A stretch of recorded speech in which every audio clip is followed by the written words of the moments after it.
Joining me to look at this travel advisory plus the latest leading to the August 9 Kenya election is Herman Manyora. He's a political analyst and lecturer at the University of Nairobi. Good to see you, Herman, and thanks for your time as always. Now, political pundits and recent pollsters have predicted a 49.41 win ahead of the Kenya polls between Raila Odinga and the current Deputy President Ruto. In your view, what are the chances of these candidates? Well, each one of them has a good chance of winning.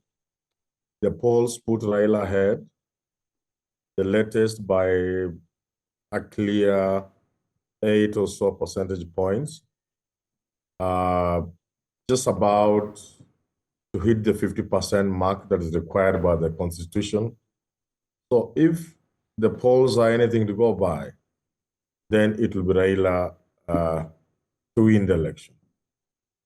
If the polls are anything to go by, now again, the Deputy President, Ruto, has maintained a lead since the start of this year. So what's responsible for the shift going by your analysis? William Ruto started campaigning about 3 years ago, immediately after the handshake.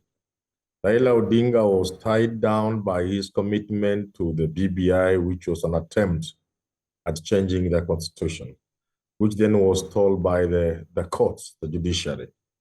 It therefore meant he started his campaign just about 7 months ago.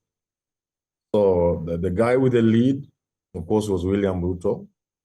When Raila joined, he came in with about less than actual 20% points, steadily rising slowly by slowly. And about 2 months ago, especially with the naming of his running mates, Martha Karua, he then got even with Ruto. And about a month or so ago, he began taking the lead. And the last opinion polls, the latest of which was released today morning, he is now having a clear lead. And the United States has issued a travel advisory warning people about what may happen around Kisumu. Should people truly take this seriously? I know. They should dismiss it. Kenya is a peaceful country. We were there before in 2007. We nearly lost it. I don't think anybody in this country would be thinking about violence. Kenyans are going about their own business as usual. I have not seen anything whatsoever to make me apprehensive. I have not seen any signs. Although the campaigns have their own moments of heat, the temperatures are really high, but I don't think there's anything near what we saw in 2007. And I very much doubt there could be any form of violence. And therefore, this travel advisory, as usual, from the United States of America, is something you want to dismiss if you are a Kenyan. And for the parents, they're worried. They say this is an early closure taken unawares as schools are already out before the August 9 polls. Why is that so? First of all, schools were to go on midterm holidays beginning today, or say tomorrow, most likely. Yeah, tomorrow, yes, until mid next week. I think it was brought forward and they left a little earlier because you must understand the 46,000 polling stations spread across about 30,000 polling centers are actually in primary schools, mainly. I think over 90% of our polling centers are primary schools. And therefore, it will be difficult for the polling officials to begin their preparations, which they are doing this weekend, and to do the actual voting on Tuesday, 9th of August, if the schools were in session. So it's nothing about panic. Now, before I let you go, Herman Manyora, let's talk about the undecided voters, which some have said could cause a call for a rerun in this election.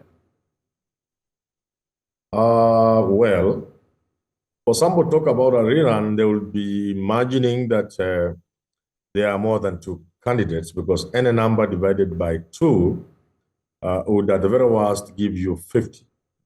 The Constitution requires 50 plus 1. Although a statistical possibility, I don't think in reality is happening. My understanding is that we don't have a third candidate. The excitement about Professor Wajakoya is easing away. Started with about 7% in Nairobi, about 5%, 4% across the country, coming down to 2%. And by the time we get to the elections, I don't think he will be a factor in this election. And therefore, to the extent that is Raila and Ruto, there will be a winner in the first round. The undecided voters have been moving down in terms of percentages, beginning with a high of about 25%, moving to 15, 12, and now the latest at about 5%. You can only imagine that by the election day, 5 days from now, each one of these fellows is going to vote. So, of course, they are there, but the number has been reducing significantly. I'm sure if the law had allowed a poll to be taken a day or so before elections, that number would not be there.